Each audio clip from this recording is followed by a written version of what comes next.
Доброе время суток, друзья! В этом ролике мы поговорим об извлечении контента из Unity Engine. Поехали! Итак, для того, чтобы извлечь из игры на Unity аудио, файлы, текстуры или модели, вы можете воспользоваться несколькими программами.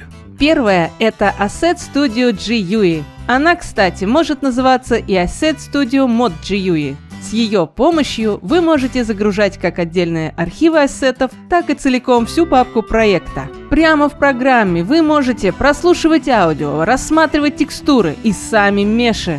После чего выделенное можно экспортировать, а можно и весь проект целиком, если вам нужно позаимствовать много моделей, текстур к ним и анимации.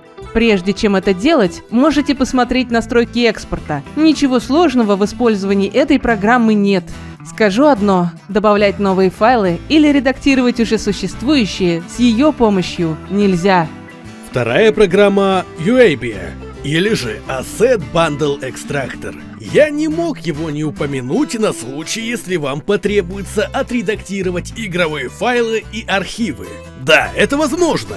В основном, когда речь заходит о текстовых файлах локализации или подмене текстур. Если же вы захотите устроить подмену аудио или 3D моделей, для этого только этой программы будет недостаточно. Нужен будет и сам Unity. Если говорить языком source пользователя, через костыли нам нужно будет создавать новый игровой архив и устраивать подмену файлов.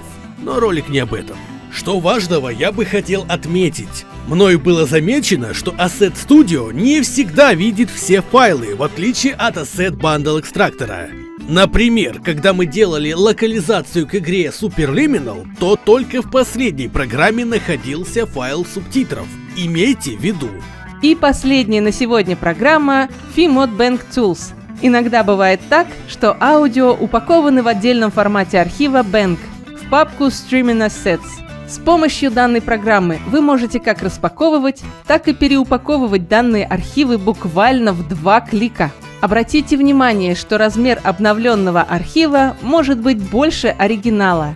Все. В описании к этому ролику вы найдете ссылки на данные программы, а наши спонсоры на Boosty смогут скачать их напрямую с нашей страницы. Я думаю, это не последний урок на тему Unity. И в дальнейшем стоит снять еще видео на тему извлечения контента из других игровых движков. Как считаете? Ну, а на этом все. Удачи, тамадачи!